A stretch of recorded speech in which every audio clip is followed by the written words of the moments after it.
Ah, Sí. A ver qué. No, y que decías que el otro, el de Skin, ¿qué? es bien con la piel que le quitaba Ah, sí, los, que se hacía los, sí, los y vestidos de mujer, cinturones, ¿no? zapatos, pezoneras, o sea, sí, sí hay quien hace algo, pues. Y de Pero, él no estoy diciendo que ujú. no, pero no sé, o sea, no veo más allá de esto, se me hace como una especie de comunión macabra, ¿no? Como esto de Tomás, come de esto es mi cuerpo, pues Ujú. participemos estos muertitos todos. Es que yo tampoco digo que lo haya hecho, pero por ejemplo, a mí me llama la atención que, o sea, de entrada, él trabajando en la construcción y él hace de los cuerpos, pues parte de su cimiento, o sea, del cimiento de su casa, ¿no? Que es esta, ¿no? Ahí está. Ujú. O sea, o sea, es que no me, o sea, obviamente es pura especulación y pura, igual y masturbación mental, ¿no? Pues de Pero, que los hace cimiento, pues es un hecho, o sea, ahí estaba, ¿no? ujú, Ay, se me fue el nombre. Hay como un mito urbano en construcción, justamente.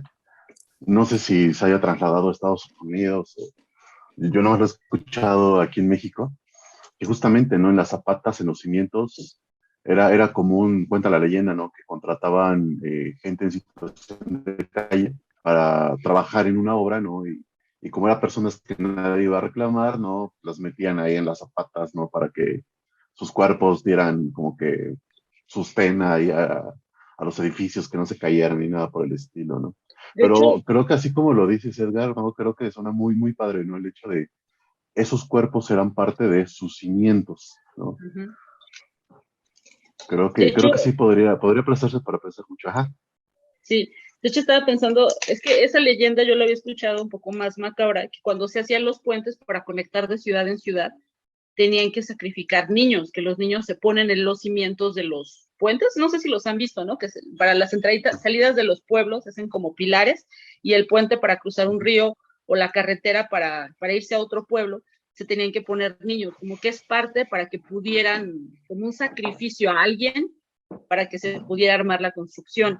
Lo que tú dices tiene todavía como una connotación no metafísica, pero pues de que está ahí sonando en el río algo de cimientos con cuerpos, ahí está. Yo también, bueno, me preguntaba sobre esto de si es un acto creador. No sé qué tanto coincido con ello. No menos, desde luego me queda claro que no como, no lo dices como en el sentido artístico o estético, ¿no? De algo bello, etcétera, sino al contrario, es algo como grotesco, pero yo no sé si sería como esta eh, intención de él como de hacer arte de esto o de hacer como algún equivalente. Yo voy más como por la cuestión de pensar que ahí se juega una reflexión, ¿no? Que precisamente impide que haya la posibilidad de una creación o de hacer las cosas distintas, ¿no? Lo veo como alguien que está metido como en un círculo vicioso que no puede salir. Y también como encerrado en su propio narcisismo, ¿no? De pensar que las cosas funcionan de una determinada manera, ¿no? Que todo se remite como a él, eh, y que no hay como una posibilidad ahí de salir de eso, ¿no? Luego también me llamaba la atención como esto que mencionaba Débora y pensaba como en la culpabilización que hay a las víctimas, ¿no? O sea, ciertamente en el documental se maneja como esto de todo gira, todos los reflectores giran hacia John Wayne Gacy, nadie habla de las víctimas, y cuando se habla de las víctimas dicen, bueno, pero eran homosexuales, bueno, pero consumían drogas, bueno, pero también qué hacían en la calle esta noche, etcétera, ¿no? Y que lamentablemente nos suena muy parecido a la realidad que vive México, ¿no? Que lejos de que la sociedad se solidarice con las víctimas, podríamos pensarlo, ¿no? Que tendría que ser, que a veces damos por hecho que incluso es así es, ¿no? Y así debería ser, pero pues la realidad funciona de una manera totalmente distinta, al contrario, hay como una culpabilización de las víctimas, una estigmatización, lo vemos ahorita con estos casos que están tan sonados en México, ¿no? De estas chicas, de el padre que sale a exigir a la fiscalía, ¿no? Y basta entrar como en los comentarios de Facebook de esas publicaciones echándole la culpa a él, de por qué no contestaste el teléfono, pero ahora que se murió tu hija, tú estás ganando mediatización, entonces te estás agarrando de eso para hacerte famoso, para hacerte un youtuber famoso, etcétera, ¿no? Y uno dice, pero no tiene que ver desde luego con eso, ¿no? Pero sí me deja pensando como en este poco espacio que hay para las víctimas.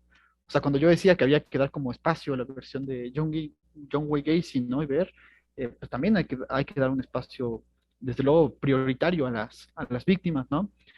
Si le damos un espacio a John Wayne Gacy es para entender qué fue lo que sucedió ahí, ¿no? Y tratar como de cierta manera, creo que está esta intención social, imposible siempre, ¿no? De que a lo mejor si conocemos, si dominamos a través de la razón esto pulsional, ¿no? Que lo llevó a hacer estos actos, a lo mejor podríamos eliminar a los asesinos en serie, ¿no?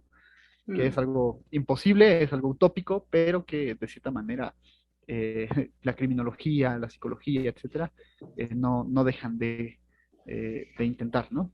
Y luego también pensaba como en esto que mencionaban de los que delinquen por culpa, y cómo de cierta manera había esta intención de John Wayne Gacy de pasar desapercibido, pero al mismo tiempo mostrarse. eh, y pensaba como en estos autosabotajes que él tenía para ser descubierto. Como, por ejemplo, te va persiguiendo la policía. eh, bueno, ya lo decía antes de eso, paréntesis, ¿no? Ya lo decía Freud con los lapsos y eso. Salen cuando uno más está nervioso, ¿no? Es la verdad de lo inconsciente, salen cuando uno está más nervioso. Y entonces, ¿qué pasa? Que ya lo van a descubrir, hacen esta última persecución y él se detiene a entregarle mota a un chavo, ¿no? O sea, cuando te está siguiendo la policía. Algo que pareciera como increíble, como cómo es posible que, o sea, uno pensaría que estás huyendo y literalmente se está entregando con esos actos. Eh, no sé si hay algo ahí de culpa, no lo sé, pero creo que sí hay como algo de sabotaje, ¿no? No sé, algo que por un lado tienes este narcisismo tan inflado y por otro tienes esta, este retorno siempre traumático de lo real, que hablando de lo traumático de lo real, también hablar de cómo él pasa como desapercibido, es un vecindario funcional, ¿no? Eh, que son todas estas ficciones de la cultura funciona, todo está en paz, todo está tranquilo, todo el mundo vive en su casita, etcétera, y de repente aparece este retorno de lo real, grotesco, este exceso, este resto.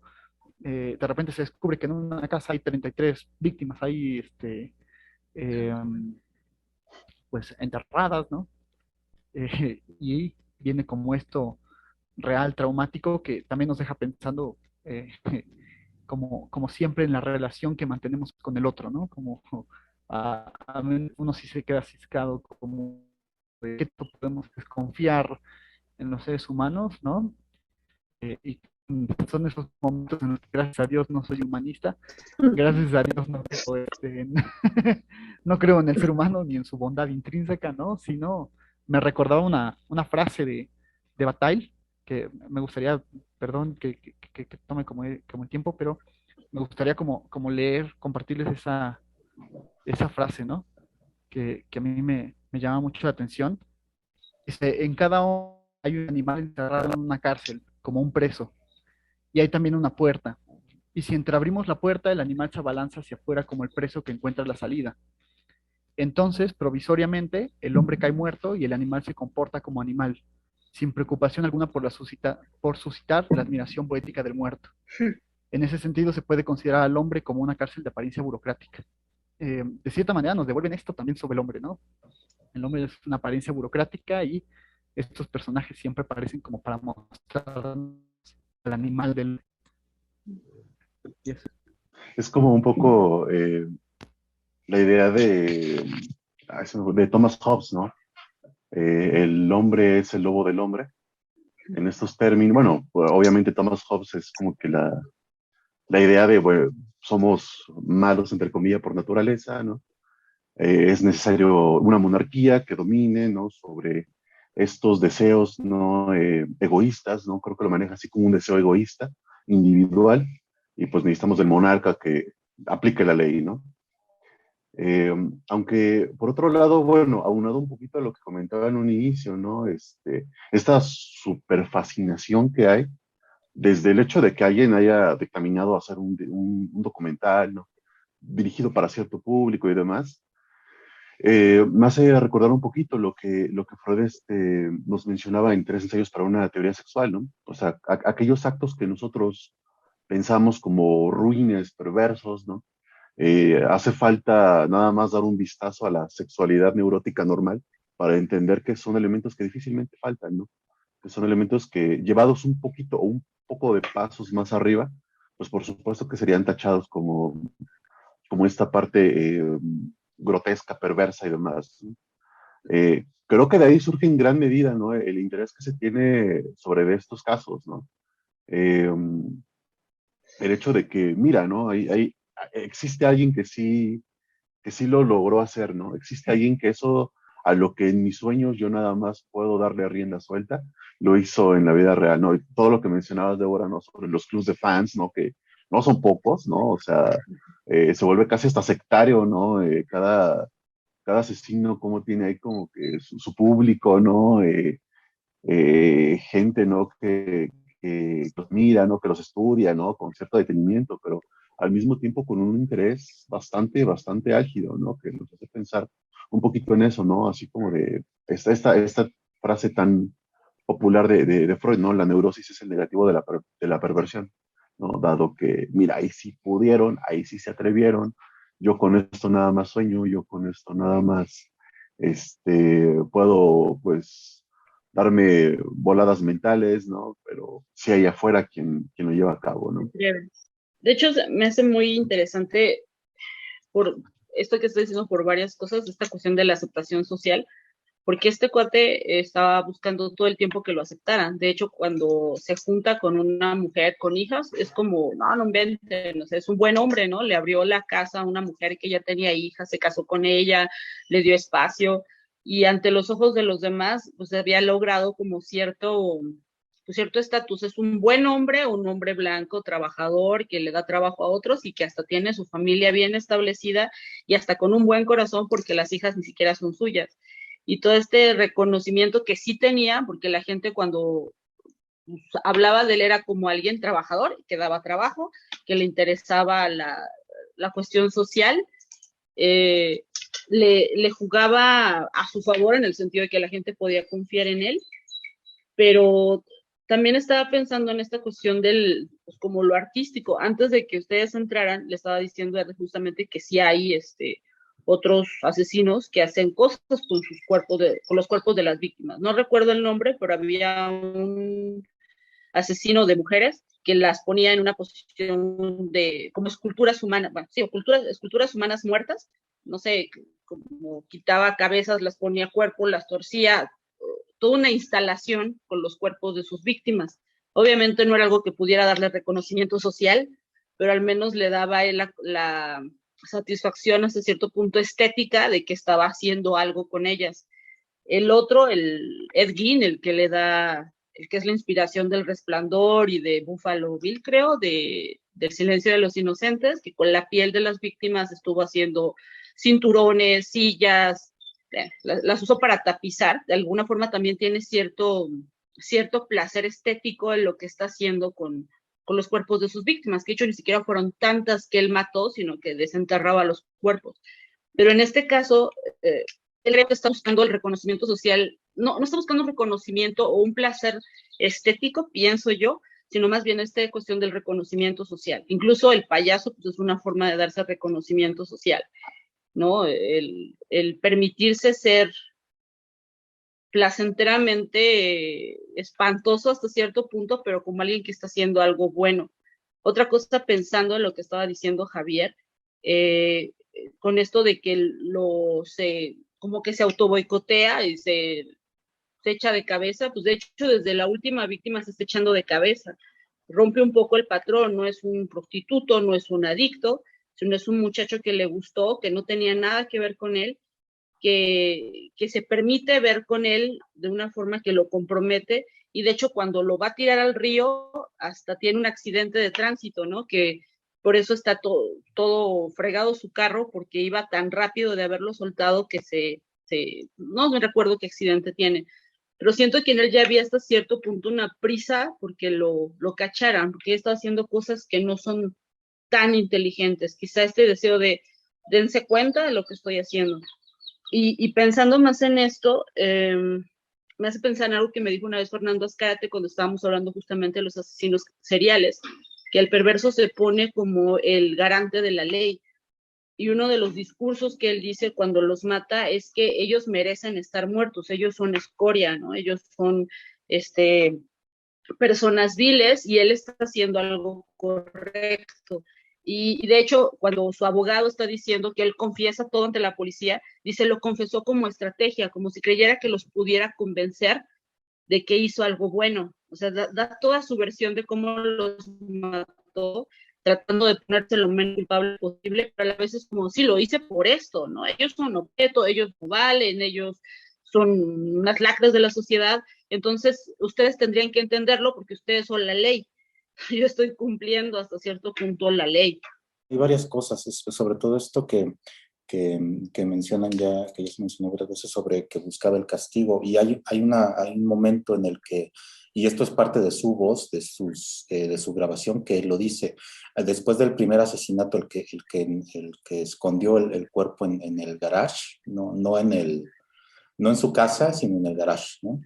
Y, perdón, pero me acordé del chiste de los Simpson, ¿no? El garage. El garage, ¿oyeron el garage? ¡Ulala, señor Francis! Sí, cómo no. ¿Cómo se dice entonces? Parqueadero. Pero bueno, Hola, señor Francis.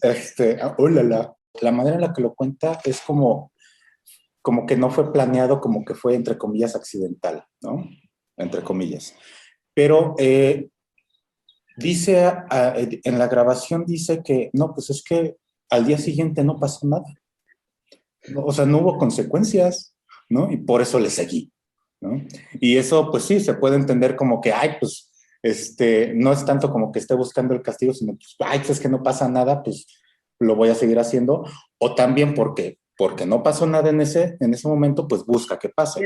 Pero todo eso, pues remite a qué, en este caso a su narcisismo, que incluso, o sea, cuando lo están siguiendo, ¿no? Ya que lo tienen en vigilancia los policías antes de que ya lo arresten, pero, o sea, de plano, es hasta de que, esto no lo dice en la serie, lo dice en la entrevista con el FBI, que dice, no, es que como básicamente les decía pendejos para manejar, ¿no? Entonces que salía y les decía, no, ¿saben qué? Voy a ir aquí, voy a ir acá, o sea, preparen su ruta bien, ¿no? Porque, o sea, conmigo no pueden, no me pueden seguir, no pueden, ¿no? O sea, entonces, y eso también cuando ya, cuando confiesa todo en contrario al consejo del abogado, ¿no? O sea, como que ahí quería un poco comentar eso. Y la otra sobre romper el patrón que mencionaba Débora con lo que fue la última víctima. Yo sí sigo un poco, y bueno, lo estoy haciendo con esta idea de que, pues es que estaba siendo parte de sus cimientos. Cuando rompe el patrón es porque justamente ya se le acabó el piso. O sea, ya no caben. O sea, y quizás si hubiera tenido una casa más grande, a lo mejor le hubiera seguido, no sé, pero otra vez, aunque es pura especulación, pero pues me parece como ahí, pues no sé, curioso. Otra, sobre lo que decía Débora del estatus, sobre todo antes que a la sociedad, antes que pues a los vecinos, la comunidad, sobre todo el estatus ante el padre, porque hay en otra entrevista, no está en la serie otra vez, no está, sino en otra, está él, creo que él mismo lo dice, que cuando él se muestra ya como un hombre de familia, como un hombre productivo, un hombre no solo tiene trabajo, sino que da trabajo, que incluso el padre llegó a disculparse con él por toda esa humillación que le causó de niño, ¿no? De que era un bueno para nada y que la chingada y no sé qué, ¿no? Entonces, ahí yo, pues nada más quería comentar esos puntos. Sí, sí entiendo que es hacia el padre, porque cuando busca el reconocimiento, perdón si me me atravesé, cuando busca el reconocimiento es hasta a gente poderosa, o sea, siempre busca los clubs de gente, no sé, como aquí serían los clubes de leones o los rotarios, no sé, como entrar a esos círculos y hacerse ver por esa gente que es poderoso, que sí la arma, que sí es digno de estar con ellos, ¿no? Me dio mucha risa en parte de la serie donde dice, pues lo hicieron dirigir la oración para empezar la no sé qué cena o no sé qué fiesta. Entonces, como esta idea de quiero que los padres, ¿no? Los fregones de aquí, pues me vean y me reconozcan. O sea, sí, ya de ahí sí levanto admiración de los huérfanos y las viudas, pues ya será ganancia, pero sobre todo, pues busca la admiración de otros hombres que él considera importantes. Ahora sí. Me llama también un poquito, digo, creo que es como uno de los detalles característicos de este caso, ¿no? Eh, pero que es justamente, ¿no? El disfraz de payaso, ¿no? La caracterización de Pogo, ¿no? Que podemos pensar que en algún momento su padre le dice, pues tú al sótano tú eres un payaso nada más, ¿no? Y ese de, pues yo soy con respecto a lo que esta autoridad me dice que sea, ¿no? Yo me vuelvo eso que el otro dice que soy, ¿no? Que cuentan, ¿no? Bueno, eso sí lo he escuchado más que nada por rumores, aunque cuando empiezan, por ejemplo, el texto de It, de eso, de Stephen King, el primer asesinato en el texto es justamente, si no me recuerdo, de un chico o una pareja homosexual, ¿no? Se escuchaba por ahí que Stephen King se basó mucho en el caso de Gacy para escribir, ¿no? La novela de It, ¿no? La personificación de Pennywise, pero sobre todo para el primer asesinato que aparece en el texto, que es justamente, ¿no? No recuerdo si era una pareja o un chico nada más, este, eh, homosexual, que de hecho creo que hasta se retoma en la película, la reciente, la segunda parte. Creo Sí. que la segunda parte comienza justamente así, ¿no? Eh, y cómo pues se mezcla, ¿no? Lo perverso, abyecto, ¿no? Contra la imagen que debería de ser de risa, de alegría, ¿no? De algarabia y demás, ¿no? También como este intento de, mira, en lugar de pasar desapercibido, voy a llamar más la atención, ¿no? Voy a ser alguien más llamativo aún, ¿no? Para así garantizar que las miradas que están sobre de mí, ¿no? No sospechen, ¿no? Porque también es algo constante, no solo en él, sino en muchas historias, ¿no? Sobre todo de asesinos seriales, que como se dan cuenta de que la policía está dando vueltas, pero nomás no da, ¿no?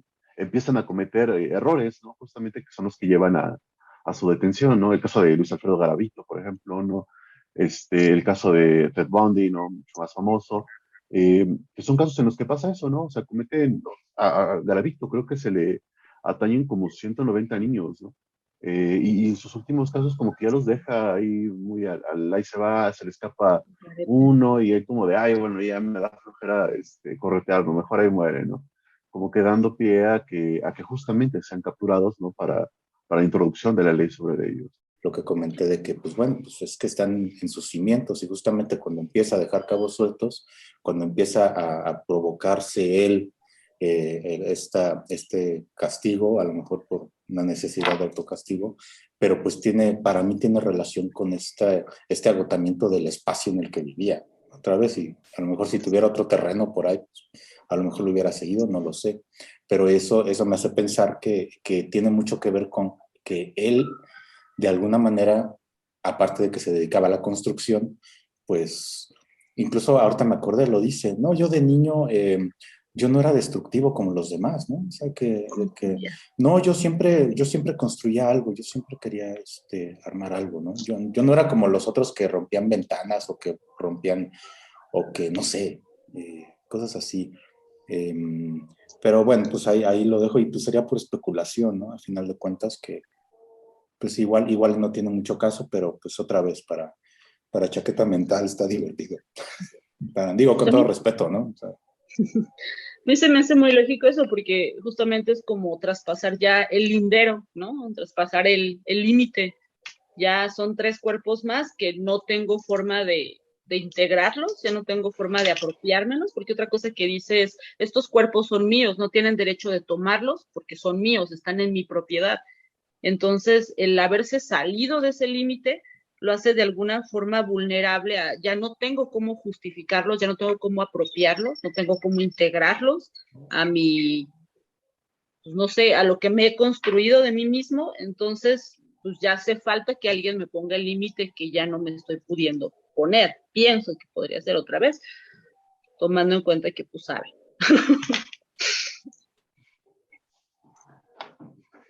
Que creo que es como justamente, ¿no? Hacer interceder a la ley, pero al mismo tiempo la actitud que tiene cuando esto pasa es demostrar que igual yo soy parte de la ley, ¿no? O sea, incluso hasta, no sé, en términos legales, ¿no? Por ejemplo, ¿no? En México creo que sí hay una suerte de derecho de producción, una onda así se llama, ¿no? Si uno tiene un terreno y el terreno te pertenece a ti, pero alguien más construye porque pues, se le pasó unos cuantos metros, pues esa construcción que está en tu terreno ya es tuya, ¿no? Automático, ¿no? Porque es tu terreno, ¿no? Y esta idea como de, bueno, es mi terreno, la ley apela que esto es de mi propiedad, ¿no? Así que son mis cuerpos, y nuevamente, ¿no? Con esta función de, pero bueno, de hecho creo que es el delito principal por el que, bueno, el delito inicial, perdón, por el cual empiezan como que a tener un foquito rojo sobre él, ¿no? Que era el delito de sodomía, que me llama la atención, ¿no? Que sea justamente como tal el delito, ¿no? Eh, es una forma nuevamente, ¿no? De hacer partícipe de manera activa, ¿no? Casi casi como un representante, actor de la ley, ¿no? La persona que está ahí para hacer funcionar esta orden, ¿no? Y al final de cuentas recurrir a la, bueno, hacer interceder a la policía, ¿no? Y formar parte de todo esto, ¿no? Con ciertas facilidades para los investigadores, entre comillas.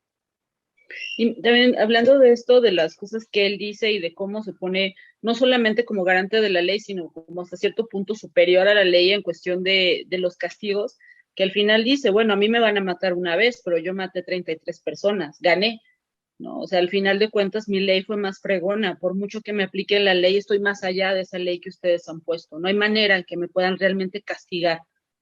Yo los castigué, pues sí, yo ejercí el juicio y el castigo y no hay forma de que me rebasen a esto que yo he hecho. Y si pensamos que o sea, esa necesidad de castigo era deseo de castigo, entonces, pues, digamos que se queda insatisfecho, ¿no? Como Claro. al final, porque no hay castigo que ni siquiera en su propia mirada, en su propia lógica, no hay castigo capaz pues de castigarlo. Sí. En fin. Luego he escuchado, ¿no? Que, por ejemplo, en Estados Unidos dan sentencias un poco ridículas, como te sentencio a 3 cadenas perpetuas, ¿no? O sea, para el taoísmo, budismo, ¿no? La creencia de una resurrección tendría aplicaciones, ¿no? Pero sí, sí, ese tipo de castigos también es como que un poquito raros. Ya nos despedimos, creo, o no sé. Ya, Ay, bueno. bueno, órale. Bueno, nada más para que quede grabado. Muchas gracias a todos los que nos escucharon. Javier, que se tuvo que ir antes, pero bueno, también gracias por sus contribuciones. Gracias, Débora, Jacobo. Y bueno, les mandamos un saludo a Yasmín, Sofía, que no pudieron estar, pero sabemos que están en espíritu y nos están echando porras. Y a todos los que nos escucharon otra vez, muchas gracias. Y síganos en todas nuestras redes: WordPress, Facebook, Instagram, YouTube. Suscríbanse a los canales, es gratis y hay mucho contenido. Gracias. Hasta luego. Gracias por todo. Hasta luego. Adiós.